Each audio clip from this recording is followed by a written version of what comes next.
विनोद बिहारी जेठानी श्री सनक दुलारी तो कोई सपना दिया आपको कोई हो जाए बाबू से पार हमारे हमारे हमारे कोई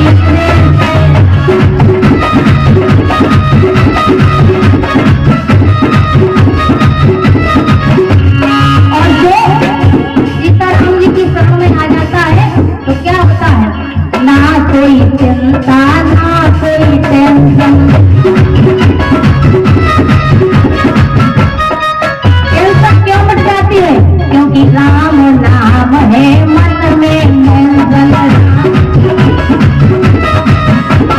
तो कोई राम नाम को जपता हो जाए बाबू के पार हमारे हमारे हमारे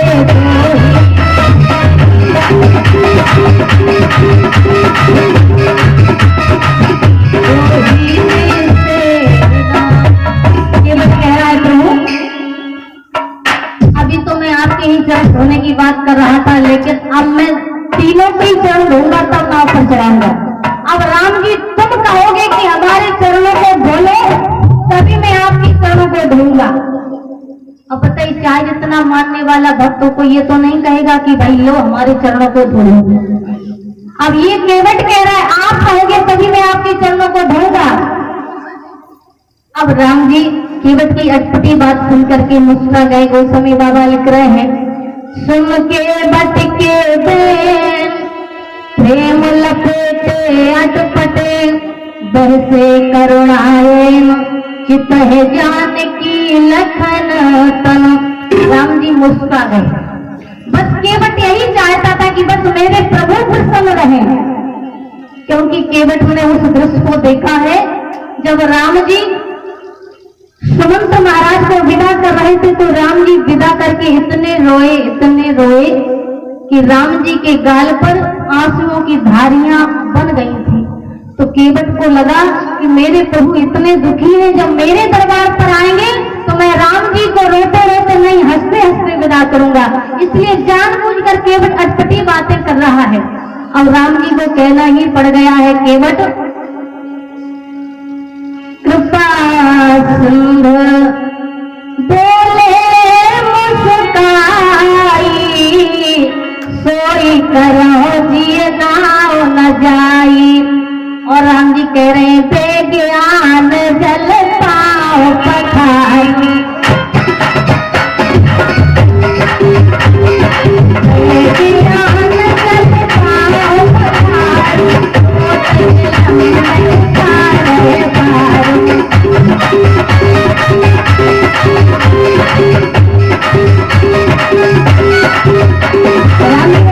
केवट जल्दी आओ और हमारे चरणों को पखारो, जल्दी से पार करो, हमको पार जाना है।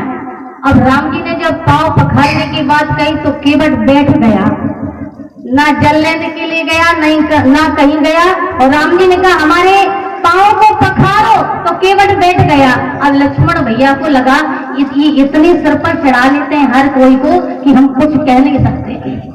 राम जी हमारे बहुत सीधे हैं।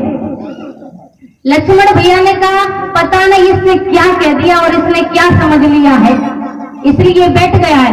लक्ष्मण भैया बोले तुमसे पांव पखारने के लिए कहा है, तुम बैठ क्यों गए हो? केवट ने कहा सरकार अगर राम जी पांव धोने के लिए कहते तो मैं धो देता, लेकिन राम जी तो कह रहे पखार लो। अब पखारा अकेले थोड़ी जाता है, पत्नी के साथ में पखारा जाता है। अगर धोने की कहते तो अकेले धो लेता, लेकिन राम जी कह रहे हैं कि पखारो। अब पखारने के लिए तो पत्नी आएगी, तब दोनों लोग पखारेंगे। लक्ष्मण भैया बोले सरकार इससे इतना भारी शब्द क्यों कह दिया, देखो ये बैठ गया है। राम जी ने कहा भैया तो अगर तुझे पखारना है पत्नी के साथ तो जाओ पत्नी को लेकर के आओ। और केवट दौड़ता हुआ गया और अपनी पत्नी बच्चे सभी को ले आया और बच्चों को समझा रहा है, देखो गंगा जी की किनारे पर दो राजकुमार हैं, एक गोरे एक कारे, और तुम जाओ जो गोरे राजकुमार है उनके पास मत जाना। क्यों? बोले ये इतने क्रोधी है कि इनकी बात बात पर धनुष बाण निकलते हैं, इसलिए जो कारे हैं ये बड़े सीधे साधे हैं, उनको घेर लेना। और सब परिवार वाले आ जाते हैं और वो समय बाबा कह रहे हैं केवट क्या करता है, केवट राम रजायस पावा पान कपोता भरे।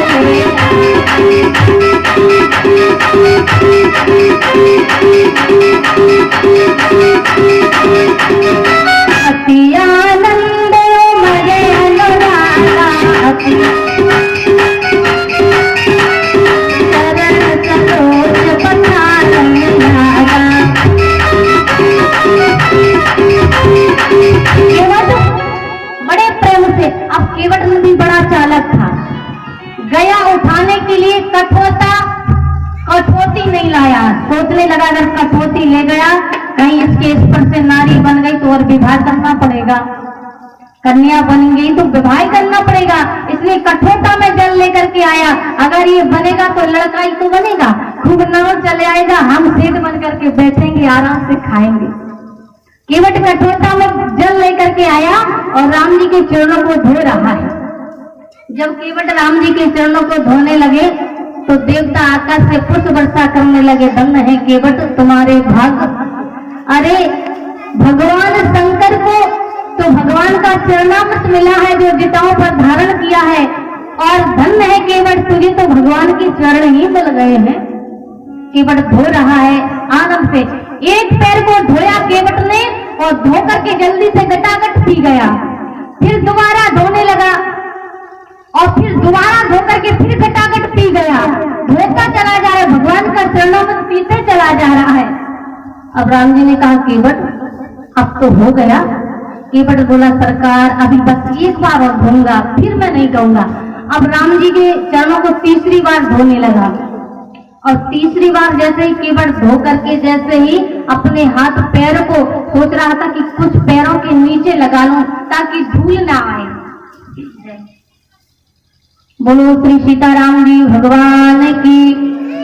केवट ने कहा, राम जी ने कहा केवट अब हो गया? केवट बोला हाँ सरकार हुआ तो, लेकिन जब तक राम जी ने चरणों को पृथ्वी पर रख दिया। केवट बोला हो गई गड़बड़ी। राम जी ने कहा क्यों? केवट बोला चरण गीला था और गीला चरण आपने धूली में रख दिया और इसी धूली से तो हमें खतरा है। आपके चरणों में धूली लग गई महाराज, इसी धूली से हमें खतरा है, अब दोबारा धोना पड़ेंगे।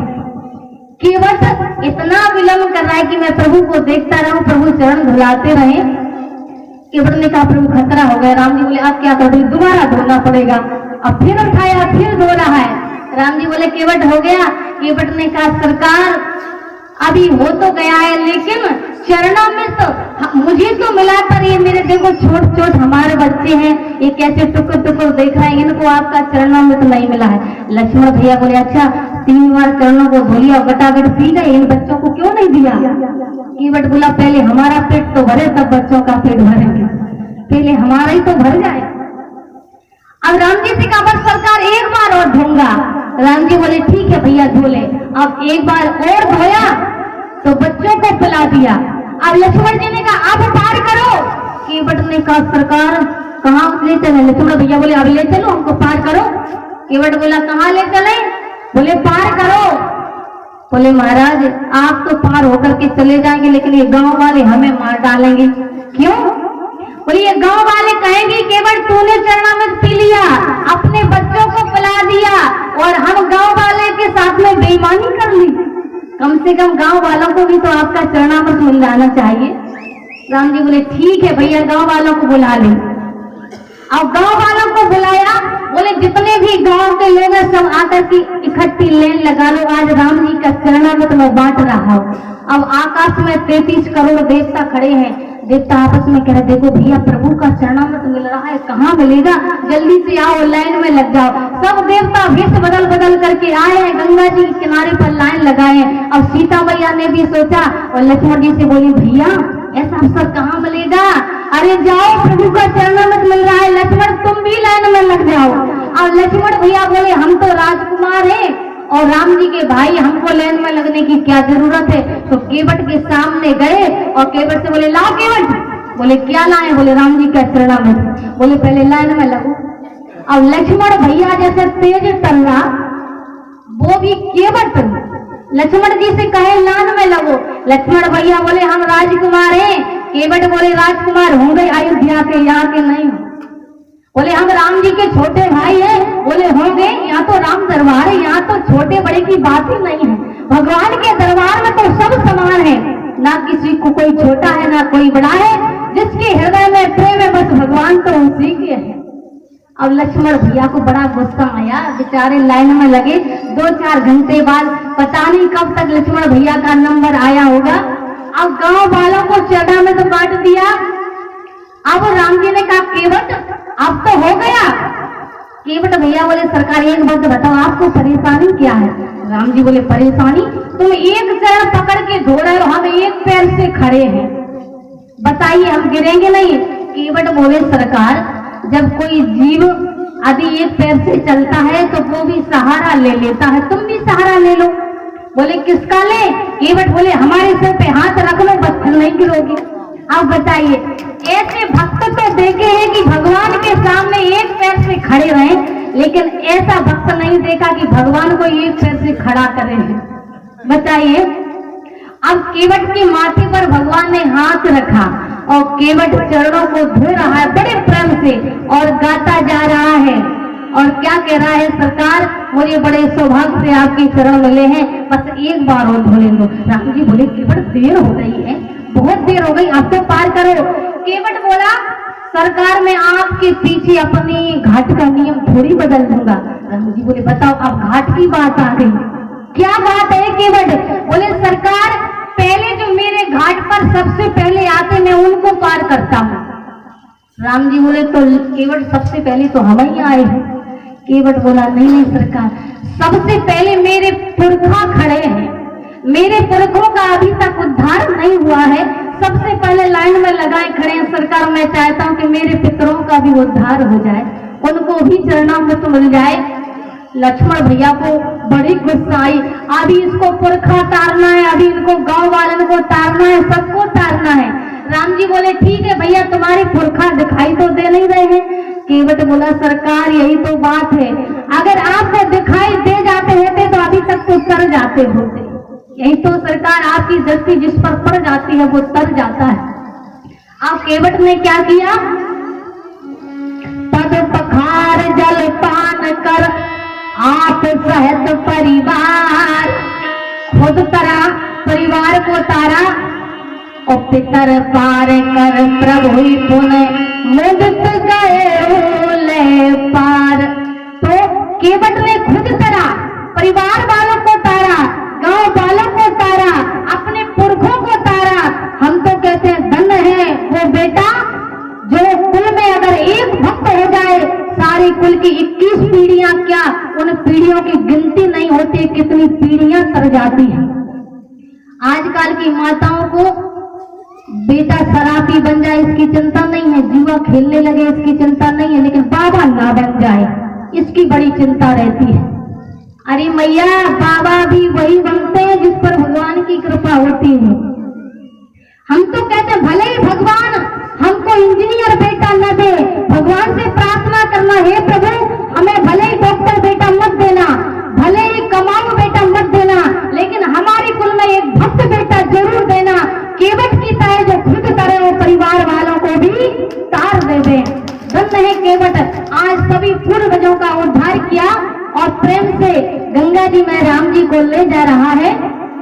और गोस्वामी बाबा कह रहे हैं, केवट कह रहा है प्रभु गंगा मैया ने जैसे ही देखा कि आज तो सरकार आए हैं, गंगा मैया की धारा कलकल करती हुई और तेज हो गई। और गोस्वामी बाबा कह रहे हैं, केवट कह रहा है मेरे राघव जी उतरेंगे पार, गंगा मैया धीरे बहो मेरे राघव,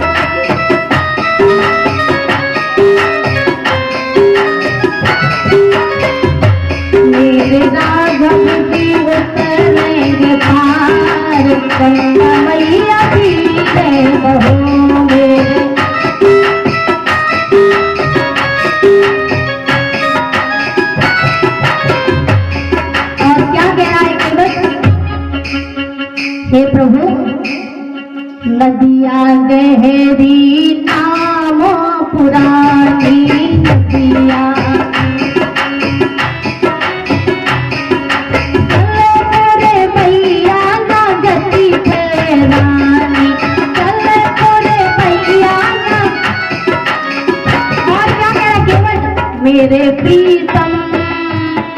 मेरे प्रीतम बड़े सुकुमार, गंगा मैया धीरे बहो मेरे।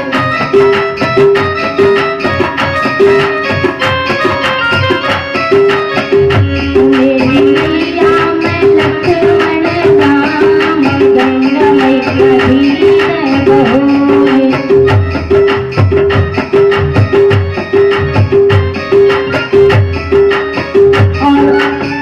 भगवान को गंगा जी में पार कर रहे हैं। हम चाहते हैं कि आज हमारे प्रभु गंगा जी में ही चक्कर लगाते रहें, तो केवल दर्शन करते रहेंगे, क्योंकि अभी श्रीमद् भागवत जी की आरती भी होनी है और सबको जाना भी है।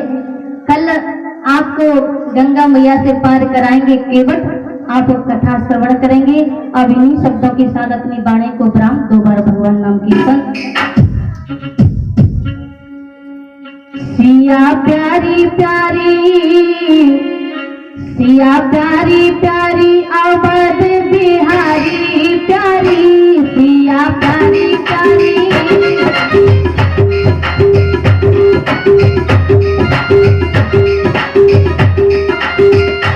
सिया प्यारी प्यारी अवध बिहारी प्यारी, सिया प्यारी प्यारी।